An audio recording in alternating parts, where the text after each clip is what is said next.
I'm not sure if it started recording. Yes, I think so. It started recording. Okay. Thank you. Okay, I'll just recite. Let's recite Namo Tassa 3 times. Namo Tassa Bhagavato Arahato Samma Sambuddhassa. Namo Tassa Bhagavato Arahato Samma Sambuddhassa. Namo Tassa Bhagavato Arahato Samma Sambuddhassa. Sadhu, sadhu, sadhu. Okay, so today we are actually going to continue the reading of the book by Venerable Sister Khema, Venerable Sister Khanti Khema, titled The Crossroads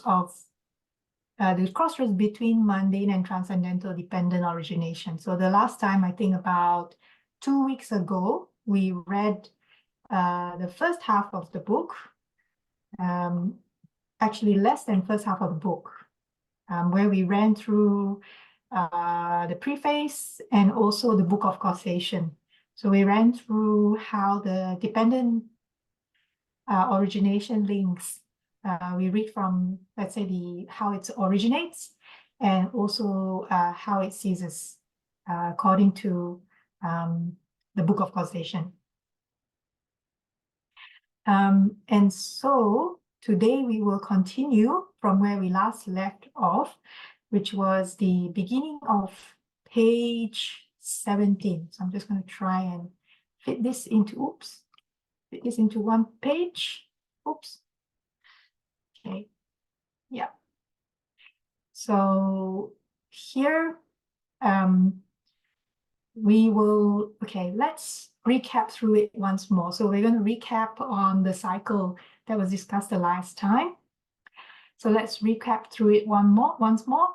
Sense base leads us to contact, and that then leads us to feeling, which then leads us to craving, which then leads us to clinging, and that leads to habitual emotional tendencies, or the bhava, and that leads us to birth of reaction, and finally the aging, sorrow, lamentation, pain, grief, despair, and the death of that event. So here is important, again, just to recap, that the 12 links of dependent origination really are to describe an event.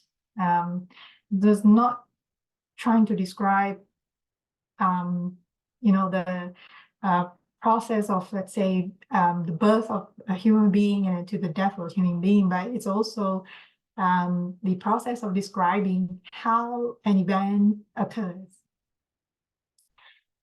So as the cycle runs over again and again and again, the spinning energy of it turns the wheel of samsara around, lifetime after lifetime, until we begin to know how this works. So of course, following this first cycle, and even within it, there are more complex versions of this same cycle running that are revealing many more tiny events within events, and more circles within circles, going on at an unimaginable pace within our brain. And the cycles snowball and never seem to slow down. That is, it can't slow down until we learn more knowledge and develop wisdom based on the actuality of how things really work. But one of the things the Buddha told us was that it isn't necessary to consider everything all at once. Okay, so I'm just trying to go and flip back and forth. So put this here. Okay. So we shouldn't hurry to understand this, but learn it at a pace we can apply it and test it out for ourselves to see it clearly. It is only necessary to observe what is needed to calm our mind and tend to one thing at a time. So it is a gradual process, this process of understanding and this process of building the knowledge and developing the wisdom. So to actually see only what is real, to see what is essential as the essential, and leave behind the unessential parts of any event becomes a much lighter way to live life. So essentially what the Buddha is also teaching us, I guess, you can think of it from a different viewpoint. The Buddha actually gave us tips on how to live life in a very efficient way. In the sense that, when we learn how to see what is essential at that moment and leave behind the unessential, then we become very efficient. We become very focused on what exactly is essential in our life, in any aspect. And this is our goal for day-to-day life. Therefore, we don't need to see every single link in this process to understand how this process can help us escape suffering. Mostly, we just need to understand how it works so we don't try to fly blind anymore in life. The Buddha left us the practice of meditation so that we could learn to observe up close this impersonal process of dependent origination for ourselves. So here, Venerable underlined the phrase impersonal process of dependent origination.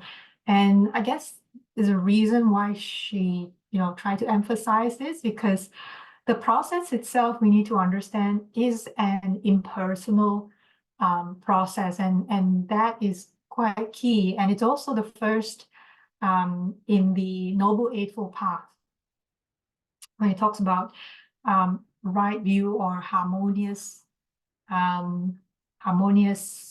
reception. Did I get that right?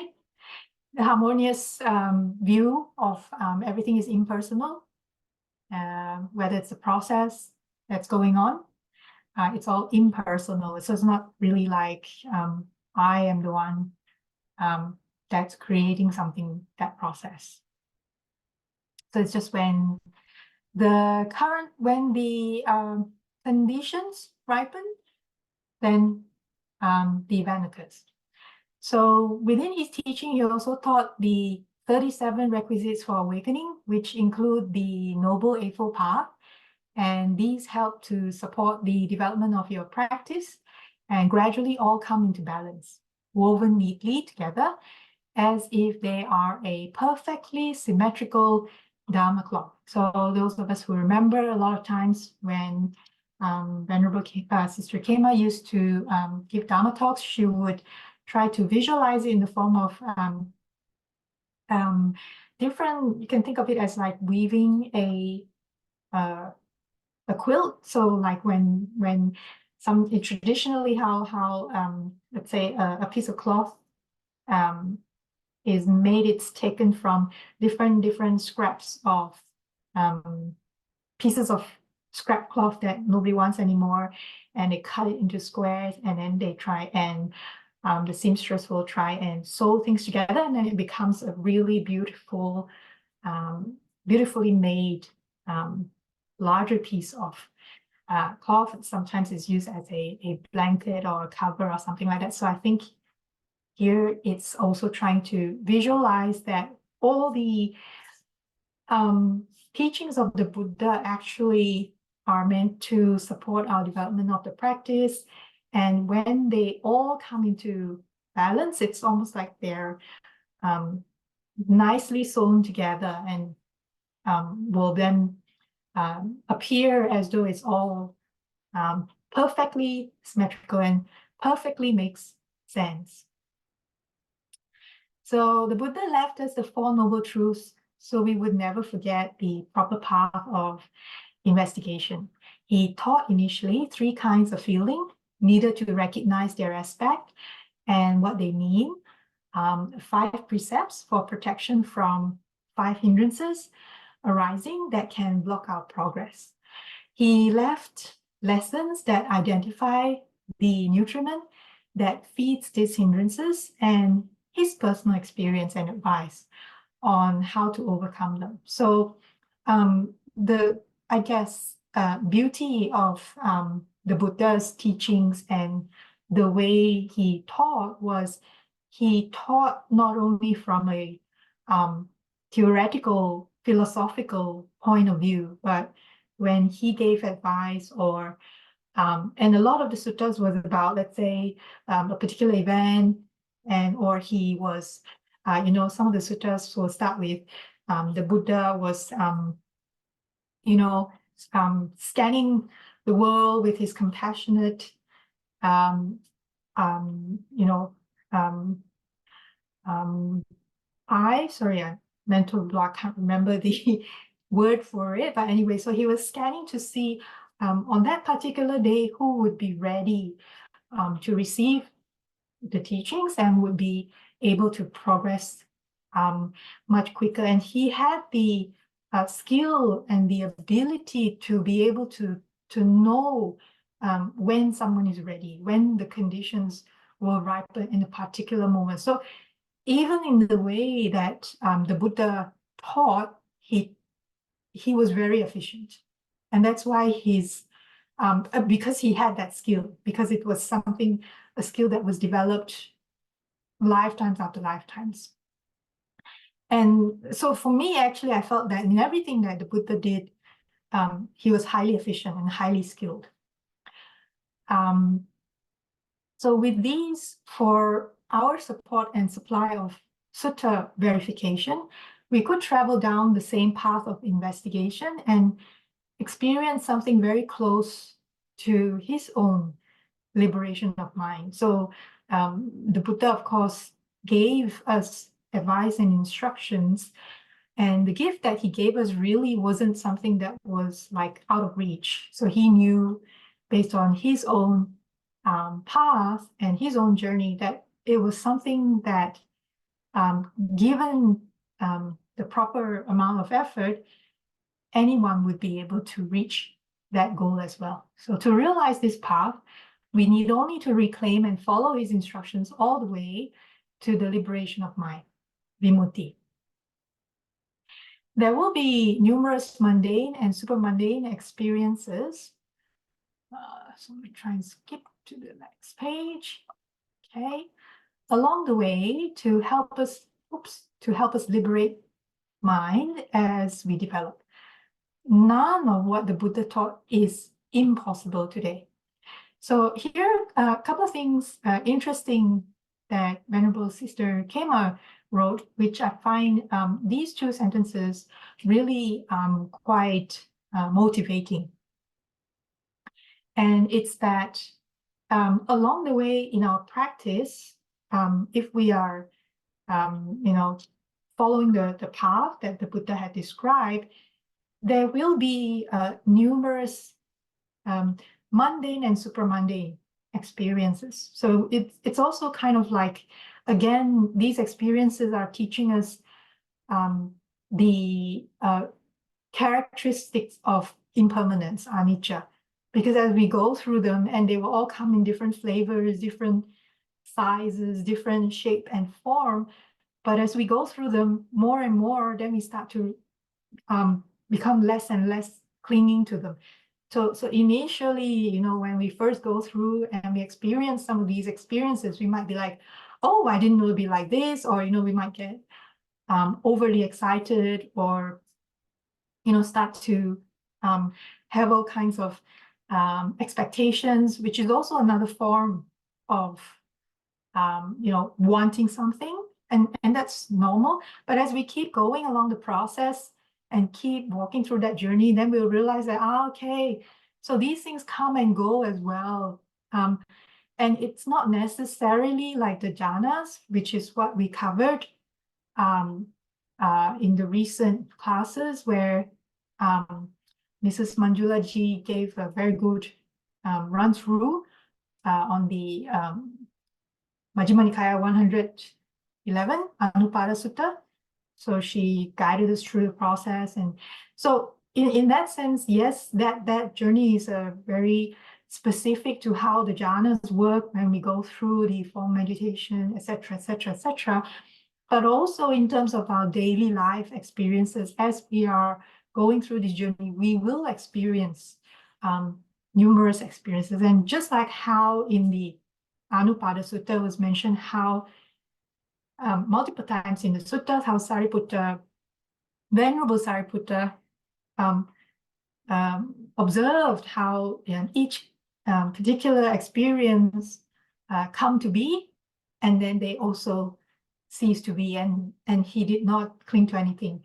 And so it's the same. We, in terms of our daily life, whether it's mundane or super mundane experiences. And then the other sentence that I thought was really also motivational was that here was highlighted that none of what the Buddha taught is impossible today. And I thought that was really one of the things that personally strike me as very interesting in when I was studying and practicing this in the beginning, because a lot of times before I came into contact with studying and practicing TWIM, I had a very strong belief that it is impossible. Anything of whether it's the description of the jhanas or whatever, I had this very strong belief that a lot of it is unreachable, undoable in today's context. But here it's quite clear, and it is not impossible. It just depends on the conditions and how much effort we put in. So having told you about the prerequisites, we do not have to learn these 37 requisites all at once. They are gradually uncovered and properly noted and tested along the path of our training. We hear about them throughout the suttas. We need only to follow the advice of the Buddha in regards to this teaching, as he put it himself. He told us within one sutta, it is a gradual teaching. Excuse me, it's a gradual practice, and with gradual progress down to the last step of the staircase. So yeah, it's a very gradual process. So I think a couple of weeks ago, also Mrs. Manjula ji read to us the Ganaka Moggallana Sutta. Those of us remember, so it's the story and discourse between the accountant Ganaka Moggallana and the Buddha, and how there was a reference when the accountant asked the Buddha, oh, the training, is it similar to when, we are training to be an accountant? And so that was a simile used there in terms of how to describe this gradual progress as well. Yes. Yeah. So if we are consistent with our instructions and persistent in our practice, and so here again, I think it was last week, I can't remember exactly when, but I liked the description of how Mrs. Manjulaji gave.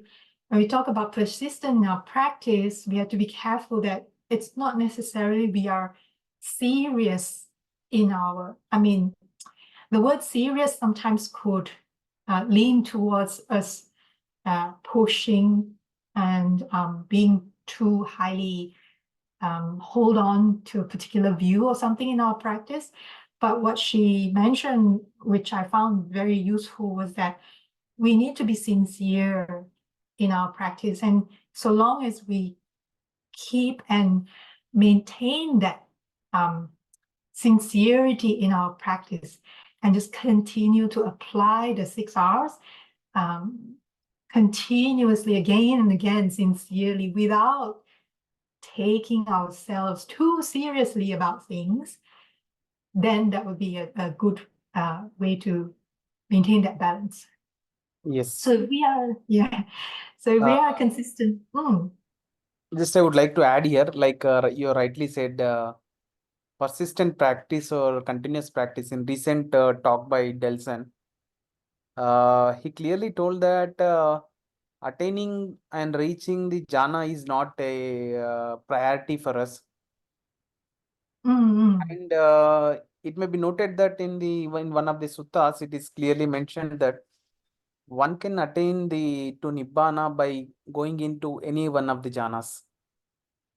Yes. Not that we need to enter each and every jhana and we need to experience everything.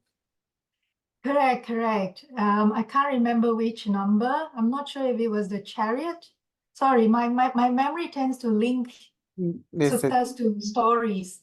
I find it easier than Yes. remembering the numbers. So I can't remember if it's the one with the chariots or I I'm need not to. sure. I need Yeah, to. but correct. I remembered when Bhante Vimalaramsi read that once, that struck me because up until then, to me, the process was, oh, must go through, the entire jhana path and then reach cessation and then go to sotapanna stage and then you have to go through that path again and go to sotapanna with fruition, and that's just two, and then you have to go step by step. So up until Bhante Vimalaramsi read the sutra, I was like, oh, okay.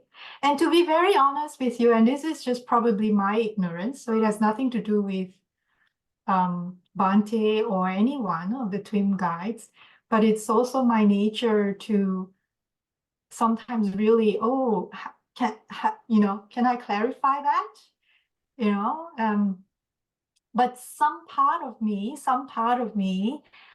kind of agrees with that in the sense that it's not a linear progression, I think. So Truly. I have a gut feeling, but I am investigative and I have a science background, so I tend to want to experiment and investigate and explore before really taking something fully. But that's just my nature. So anyway, And I just okay. like to add that here, even Bante says that when the causes and conditions are right, then you will experience the Nibbana. Correct. It's about the causes and conditions, and that's why there's nothing for us to really rush into.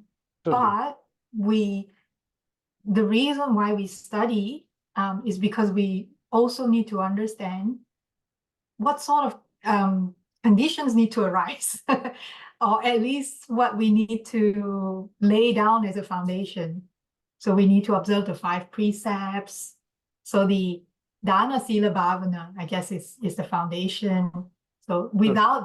without that knowledge in the first place, how are we going to start anywhere? I remember a couple of months ago, we were talking about this topic, and it was a class with Bhante Dhammagavesi.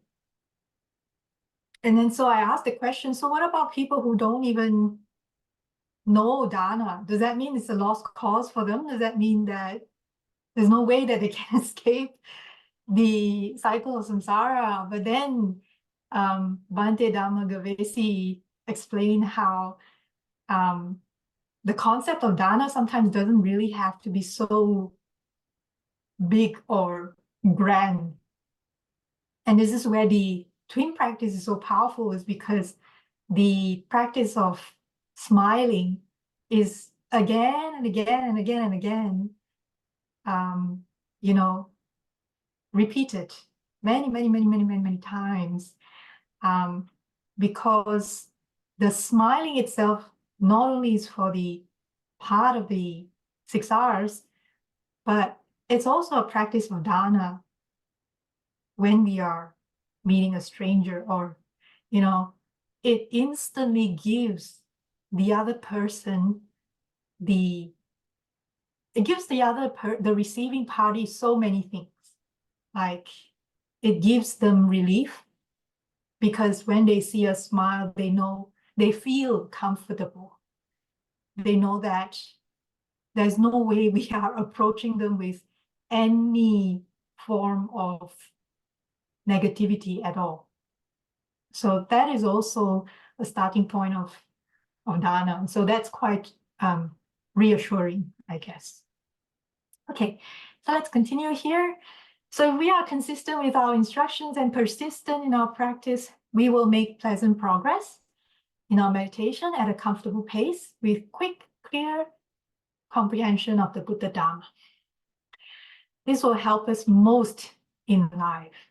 The Buddha noted in the Anguttara Nikaya Book of Threes, verse 125, that he taught a clear set of knowledge and found a clear antidote for suffering. He made clear, saying, I taught with a basis, I taught with knowledge, and I taught with an antidote for suffering.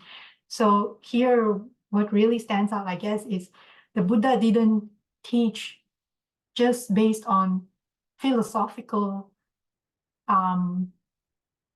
logical reasoning, for example. Although he did start with that, he did, before he gained enlightenment, he used the technique of logical reasoning to even already think about how the 12 links of dependent origination work. But he didn't stop there, is what's the difference. He made sure that he investigated, he went through the whole process and thoroughly understand, not just from intellectual knowledge, but from experiential knowledge leading to wisdom before he actually taught. So that's the kind of huge difference.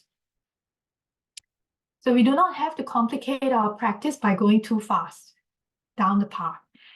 We can actually begin practicing quite nicely with a set of very basic foundation, information, and instructions, and move on from there. All will become clear.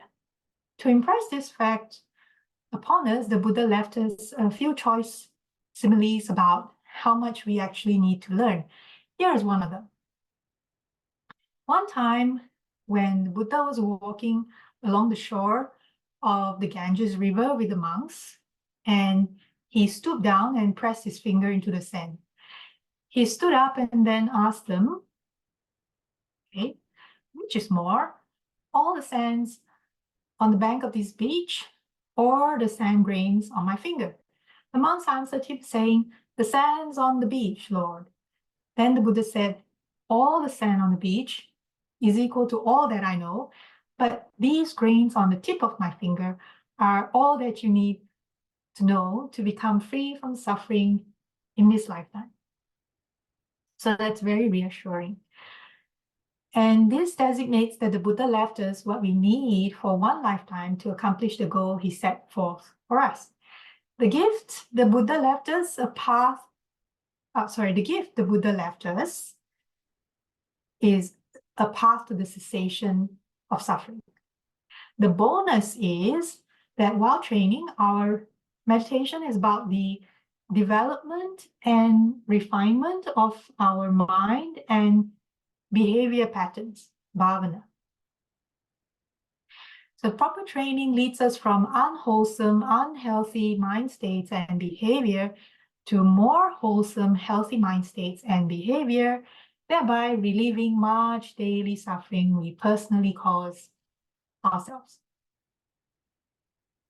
So the early texts talk about taking the components of serenity, which is the samatha aspect, and insight, which is the vipassana practice, thereby incorporating both meditations into one practice by using an aware form of skilled observation called mindfulness sati. So here is good to know the keywords. It's an aware form of skilled observation. So during the mindfulness itself, we are totally aware.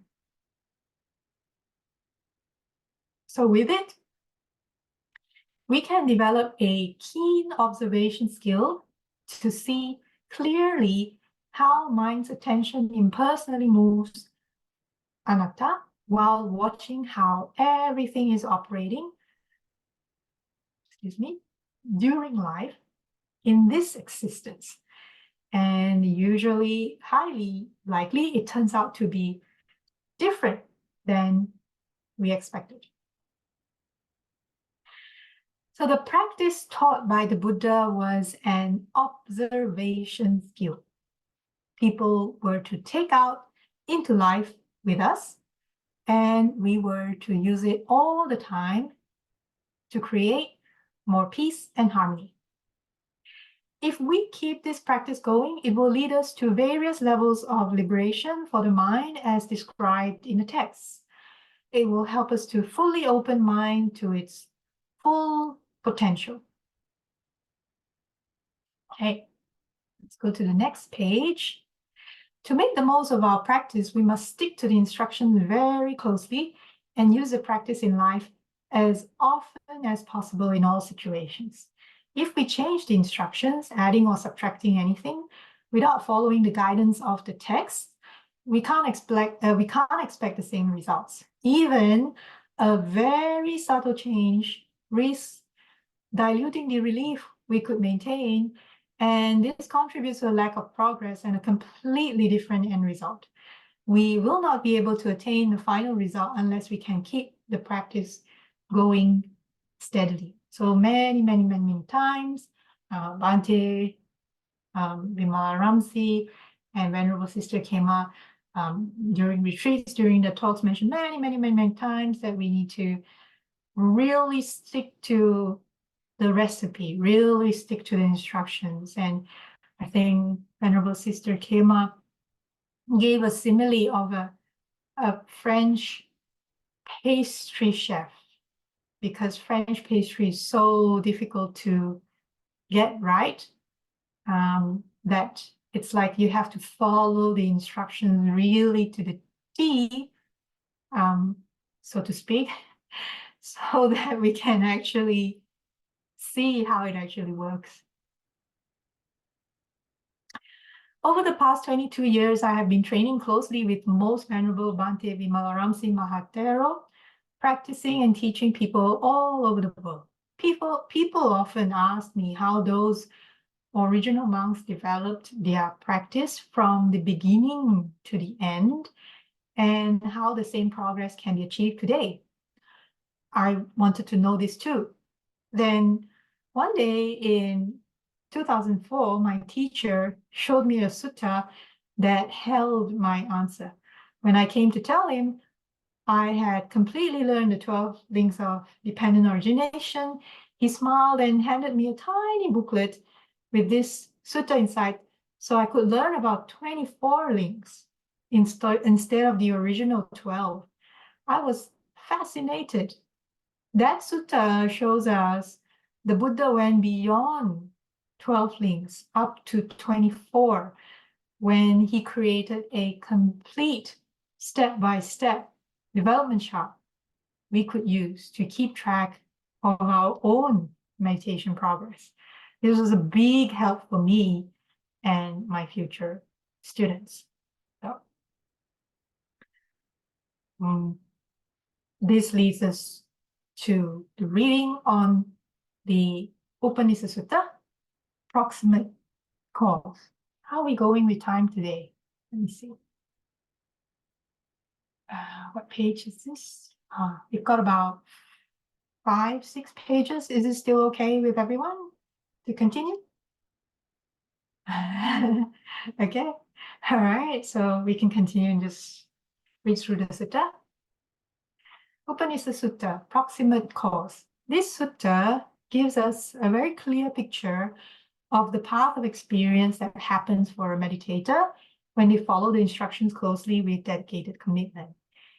It reveals a clear development chart showing you where you are in your line of development. This development is still possible today, and the only way to find out if this is true is to check it out for yourselves. At Savatthi. So for those of us who are not aware, Savatthi was a place where, and anyone on the call today can correct me if I'm wrong, where the Buddha spent many rains retreat there, and there was this wealthy follower by the name of Anathapindika, and he was so wealthy and he was so generous, and he was one of the main lay followers of the Buddha at that time, that he had donated a grove, I think, correct me if I'm wrong, Jetavana. Well, I don't know what it was called before he donated it, but after he donated it, it was a beautiful park from the suttas, it was said. So, and then he invited the Buddha to spend a lot of rains retreat there, and so the Buddha did, and a monastery was built there, which was called Jetavana. Or was there a monastery? Maybe I'm mistaken. Anyway, Jetavana Grove. Both guy actually. Lumbini was where Buddha born. There are 4 places. Yes, And correct. Bodh Gaya is a one where I think Bodh Gaya is one of the place, and Correct. Sarnath is the first ceremony Correct. where Buddha have given, and Correct. Kushinagar where body where Parinirvana was done. Bodh Correct. Gaya is the place where Buddha got enlightenment under That's Bodh. right. Correct, correct. So those 4 places are considered the 4 sacred sites that the Buddha indeed advised those of us who are lucky enough to attend it. Savatthi is not, but those of us who have the opportunity, it's, I It's, can't remember where it is. it's actually it was said that in Sravasti many of the suttas were given, like many of the sermons Correct. to the lay people was given in Sravasti. Correct. Many.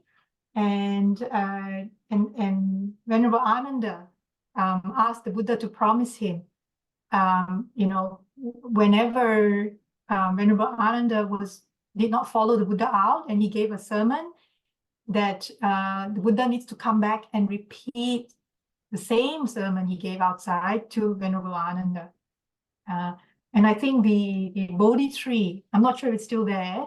There's a Bodhi tree at Jetavana Grove that's named after Venerable Ananda. So it's called Ananda Bodhi, if I'm not mistaken. So many years ago, I had the opportunity to go to visit Jetavana. So my memory is a bit, not so, I can't remember so much anymore. But it did seem like a very nice, comfortable place. So at Savatthi monks, sorry. So this sermon was given at Savatthi. All right, monks, I say that the destruction of the taints is for one who knows and sees, not for one who does not know and does not see. For one who knows what, for one who sees what, does the destruction of the taints come about. Such is form, the origin of form, such is its passing away. Such is feeling, the origin of feeling, such is its passing away. Such is perception, the origin of perception, such is its passing away. Such are karma formations, the origin of karma formations, such their, passing away. Such is consciousness, such its origin, such its passing away. It is for one who knows thus, for one who sees thus, that the destruction of the taints or distractions comes about. So here, very clearly, the Buddha is talking about the impersonal and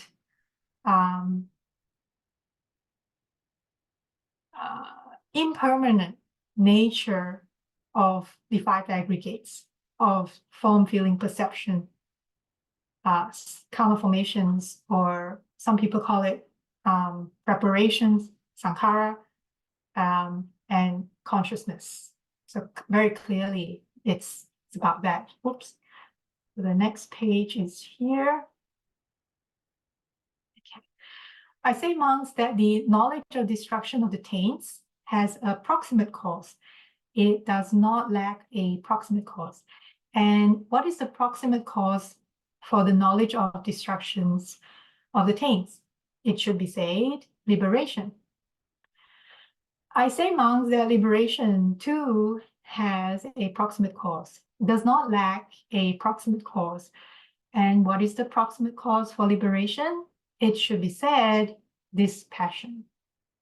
I say, monks, that this passion too has a proximate cause. It does not lack a proximate cause. And what is the proximate cause for this passion? It should be said, disenchantment. I say, monks, that disenchantment too has a proximate cause. It does not lack a proximate cause. And what is the proximate cause for disenchantment? It should be said, knowledge and vision of things as they actually are. I say, monks, that knowledge and vision of things as they really are, too, has a proximate cause, does not lack a proximate cause. And what is the proximate cause for knowledge and vision of things as they really are? It should be said, collectedness. So here in brackets, collectedness, or sometimes people refer to as concentration, but concentration might be misunderstood, so the word collectedness is used here. I say, monks, that collectedness too has a proximate cause. It does not lack a proximate cause. And what is the proximate cause for collectedness? It should be said, happiness. I say, monks, that happiness too has a proximate cause. It does not lack a proximate cause. And what is the proximate cause for happiness? It should be said, tranquility. So here, I didn't get a chance to check the Pali version of this sutta, but I'm guessing here, so please correct me if I'm wrong, I'm guessing here that the word happiness here is a translation for sukha. The word tranquility here is meant to translate for pasadi, and the word joy here could be for piti, but I could be wrong. So this is just my guess. So anyone here who knows better, please do correct. I say, monks, that tranquility too has a proximate cause. It does not lack a proximate cause. And what is the proximate cause for tranquility? It should be said, joy. Okay, I say, monks, that joy too has a proximate cause. It does not lack a proximate cause. And what is the proximate cause for joy? It should be said, relief. I say, monks, that relief too has a proximate cause. It does not lack a proximate cause. And what is the proximate cause for relief? It should be said, mindfulness. I say, monks, that mindfulness too has a proximate cause. It does not lack a proximate cause. And what is the proximate cause for mindfulness? It should be said, faith. I say, monks, that faith too has a proximate cause. It does not lack a proximate cause. And what is the cause for faith? It should be said, suffering. For me, this particular cause is very interesting. And I was just contemplating this yesterday, interestingly. As in, when we talk about the 5 faculties, faith, energy, mindfulness, collectedness, and wisdom. And, yesterday I had the thought, how does faith come about? And how do we keep faith going? Because it's one of the 5 faculties. So a lot of times in the sutta is also mentioned, without faith, it's very difficult to keep going, right? And I kind of related this to, because I teach music, I teach piano to children of different ages.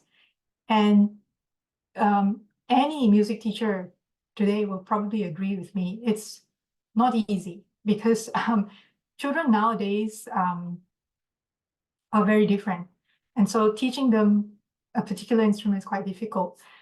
And then it occurred to me, why do some of my students take the instructions, this is instructions in terms of how to practice the music easily, and then they go and practice it for 7 days, and then I come back and then I observe, okay, great. So they understood the instructions, practiced it, and then were able to demonstrate in 7 days the result. And why other students could be a similar instruction, because I don't discriminate, similar instruction, why some other students didn't, well, I, again, wasn't sure if they're fully understanding the instructions, but why I go away 7 days, I come back, and still it's the same thing, no progress or minimal progress. And then it kind of occurred to me, well, in the first place, do they have faith in me, that I have the ability to teach them the proper way to learn and practice, in this case, the instrument piano? So it kind of was very interesting for me, because I was like, then what is the reason that some students have faith in me, while other students, maybe they have less faith in me, and that's why they don't fully take the instructions? And initially I thought it had to do with respect, but now I realize that probably is not so key.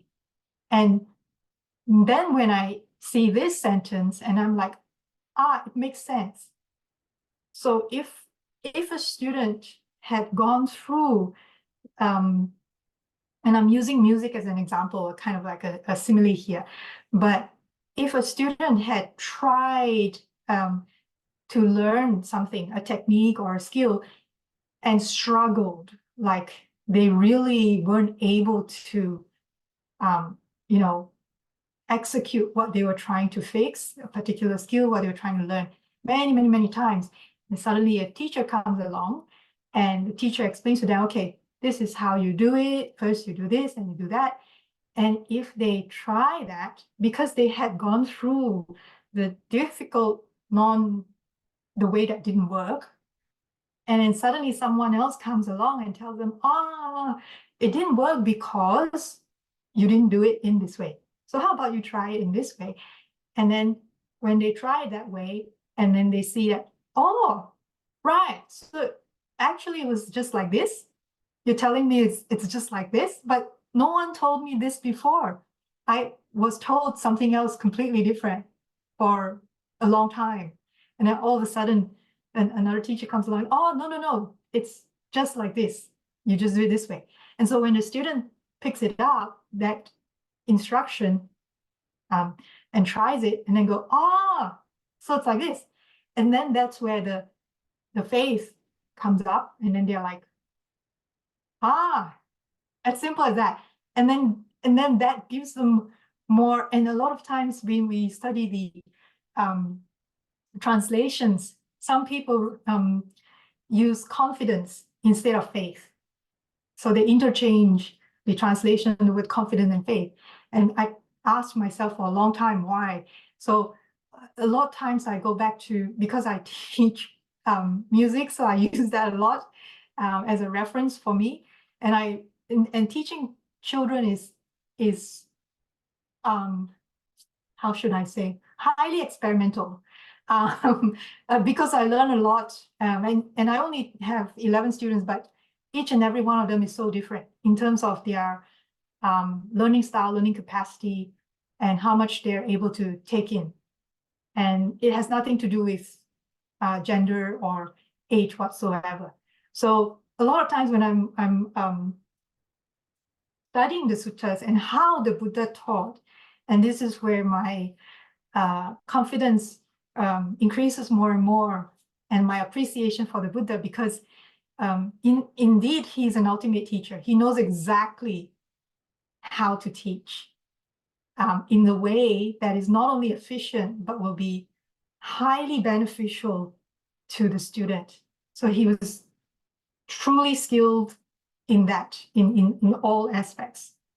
And this is where I start to realize. So sorry, my apologies. I Yes. branched off to how I teach music. But I would like to add here, like I have attended a 10-day retreat. Yesterday I have came from the retreat in India. Retreat was held in Buddhapada. Like this was the one of the sutta which was read by Bhante Dhammagabesi. Like the important thing here is taint. You may be seeing in There are actually three kinds of taints normally, I remember. One of the taint is having a craving for sensual desire, Yes, craving for existence, and having an ignorance. These are the three taints which we need to get detached, where when we get the knowledge of wisdom, these will be eliminated basically. And this is one of the correct, very good sutta where dependent origination is being linked here. correct. It's good Yes, sutta. Yeah. yes. Thank you very much Yes. for sharing. I'm glad to hear that was also read very recently in the retreats. It's great.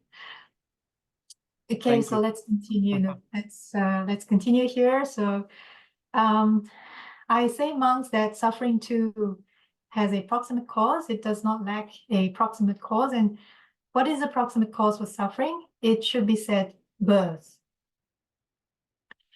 I say, monks, that birth too has a proximate cause. It does not lack a proximate cause. And what is the proximate cause for birth? It should be said, habitual tendencies. I say, monks, that habitual tendencies too has a proximate cause. It does not lack a proximate cause. And what is the proximate cause for habitual tendencies? Should be said, clinging. I say, monks, that clinging too has a proximate cause, does not lack a proximate cause. And what is the proximate cause for clinging? Should be said, craving. I say, monks, that craving too has a proximate cause, does not lack a proximate cause. What is the proximate cause for craving? Should be said, feeling. Let's continue next page. I say, monks, that feeling too has a proximate cause, does not lack a proximate cause. And what is the proximate cause for feeling? Should be said, contact. I say, monks, that contact too has a proximate cause. It does not lack a proximate cause. And what is the proximate cause for contact? Should be said, sixth sense basis. I say, monks, that sixth sense basis too have a proximate cause, does not lack a proximate cause. And what is the proximate cause for sixth sense basis? It should be said, mentality-materiality. I say, monks, that mentality-materiality too has a proximate cause, does not lack a proximate cause. And what is the proximate cause for mentality-materiality? Should be said, consciousness. I say, monks, that consciousness too has a proximate cause, does not lack a proximate cause. And what is the proximate cause for consciousness? Should be said, preparations. Thus, monks, with ignorance as proximate cause, preparations come to be. With preparations as proximate cause, consciousness comes to be. With consciousness as proximate cause, mentality, materiality come to be. With mentality, materiality as proximate cause, the sixth sense basis come to be. With the sixth sense basis as proximate cause, contact come to be. With contact as the proximate cause, feeling come to be. With feeling as proximate cause, craving come to be. With craving as proximate cause, clinging come to be. With clinging as proximate cause, habitual tendencies come to be. With habitual tendencies as proximate cause, birth come to be. With birth as proximate cause, suffering come to be.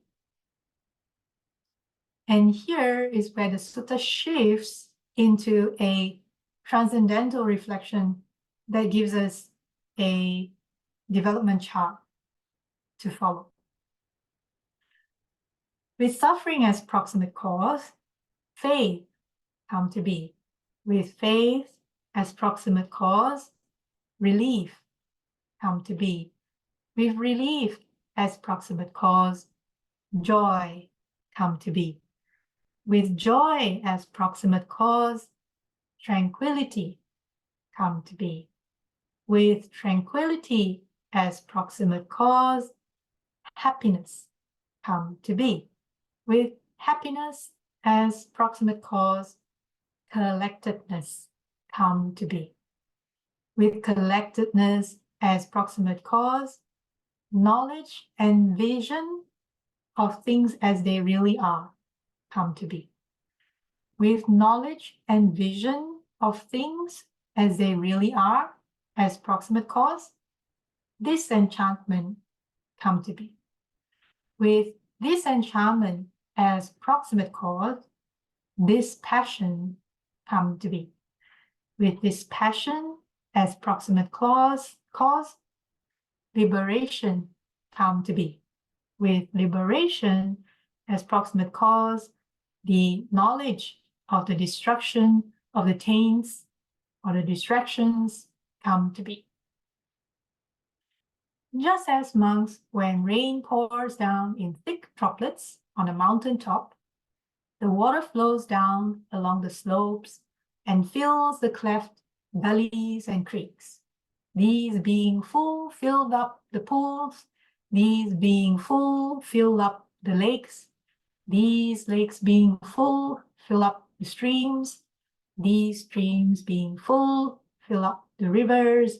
And these rivers being full, fill up the great ocean. Oh, oops, sorry, I missed it. Oh, did I miss a page? Hang on. Okay. So too, with ignorance as proximate cause, preparations come to be. With preparations as proximate cause, consciousness comes to be. With consciousness as proximate cause, mentality-materiality come to be.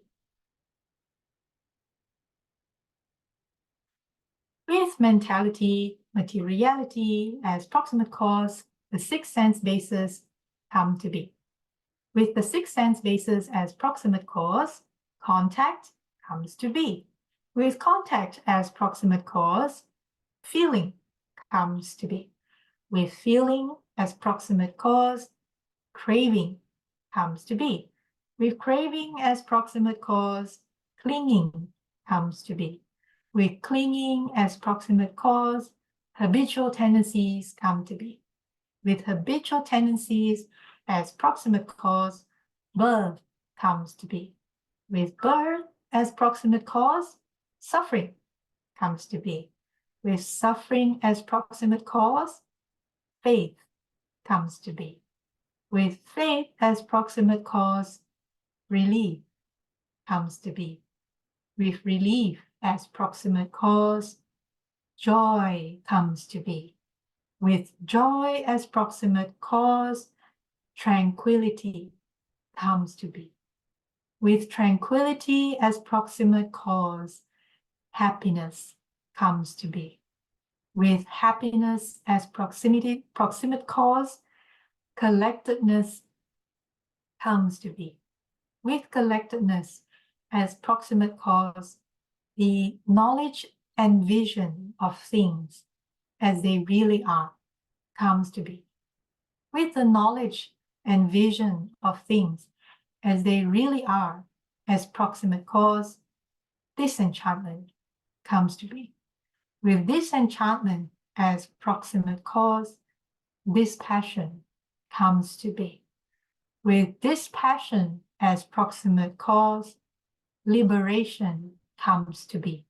With liberation as proximate cause, the knowledge of destruction of the taints comes to be. So for today, we will end the reading here. Next time we come back to reading this book, we will continue with the conclusion chapter. Yes, I would So, like to add here. I got an handout of Delson in a retreat where it has dependent origination and transcendental dependent origination. It is really okay. very good to read. I have Ah, shared it PDF. Can you share May once? Can you download and open?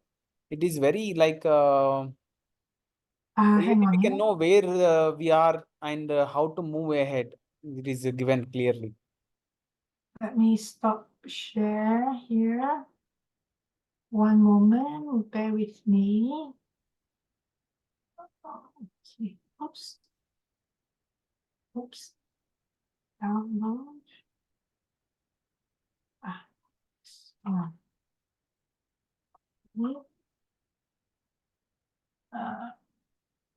Minute. Okay. Here we go. Oops. Oh. Okay. And if you read these two in just in a relaxed way, you will understand what exactly is. And the explanation is given in each link in this file. I think you can rotate. Yeah, I have to find the oops. Okay. Second one you can open like exactly the was given second page of this. Oh, Yes, this is the one like which we were discussing: faith, ah, gladness, joy, tranquility. yeah. This is the path where Okay. one can walk in this path. What Mm-hmm. Delson says is like let us say you are in like let us say you are in joy. You could not able to experience a joy. Then you have to go one step back. Yeah. Like in that way, Delson used to link it. Like someone says, like they could not have able to have tranquility or equanimity in a practice. Then they go back one step back and then practice, and they can go forward. Yeah. This is Yeah. the words being used by Delson for students. You should see in this path where you are, and if you are not progressing, you just go one step back. Like it is not like it can be during the practice also. Like when you find difficult, just you can go one step back and you can practice it. Yeah. From even thank you for sharing. Brother Sachinji, I will forward this to. Well, I will link this. Or actually, does Bante Dhamma Gavesi have this? Because if you're sending him the notes for today's discussion, if you could, um, insert that so that when So it's uploaded, I will email the details. uh-huh. I Yeah, will yeah, email yeah, with this PDF file so that yeah, I yeah, think that'd be good.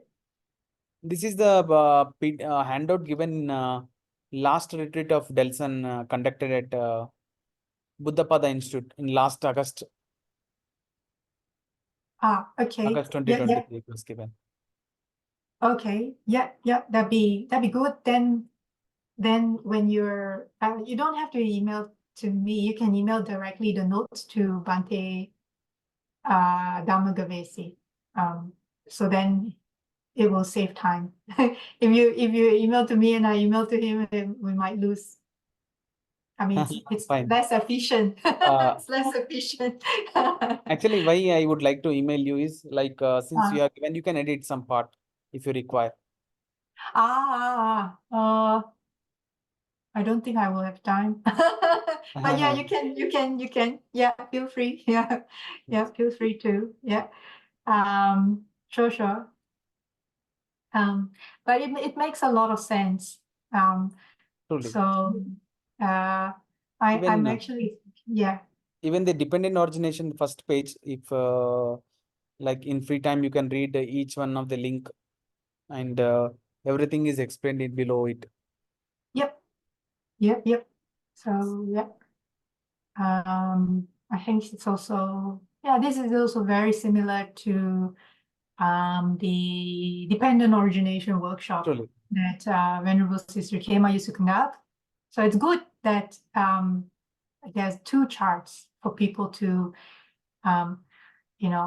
but yeah, it's again coming back to the 6 R's and just continuously practicing the 6 R's continuously again and again and again. And by doing that, the path itself unfolds naturally without having to crave for it. I don't know if I'm making any sense, but then it becomes naturally so, without us having to struggle, I guess. It's just like as long as we continue to just use the 6 R's in every occasion and every event and every event that occurs, I think it naturally will unfold itself, kind of thing. That's at least my understanding. Truly. Even what the Bante was said was we need not remember each and everything. We know to Yeah. just Just practice know and it. automatically it will come. So truly. Correct. It's kind of like if we have a map, we're given a map, let's say, and we need to go from where we are to a destination, a town somewhere. And on that map, it will have some landmarks, like, after 10 kilometers, you will see a lake on your right, and then you go further and there will be a bridge on your left, and then you take a turn and this and that. But we don't have to memorize all the landmarks just to get to the destination. All we need is that map. And I guess we can think of the path, or that map that we have given to us is really the teachings of the Buddha. He gave us that map with all its landmarks, its milestones, its everything. But at the same time, he also gave us that faith that the fuel that will take you there from where you are to your destination is the 6 R's. That vehicle, that all you need to get from where you are now to where we want to be, that vehicle or that tool, so to speak, that tool is the 6 R's. And if we continue to use that tool, eventually we will see, now I'm at the lake on my right. And we continue to use that tool, and then we will come to see, we have that bridge now on my left. And we go a little bit further, and then we'll see, so I've reached the fork, or I've reached the landmark, just like what the Buddha described. And by being able to see as we go along the path, that's how it becomes a further motivation, drive to like, so this is how it actually is. And then we keep going like that. That's kind of how I feel is kind of like a simile. I'm not sure if it's making any sense here, but that's just kind of how I feel it is. Okay, are there any other questions? Comments?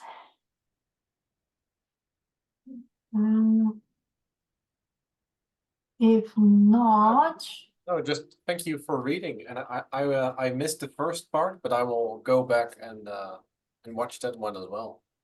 This was really good. Thank you. not a problem.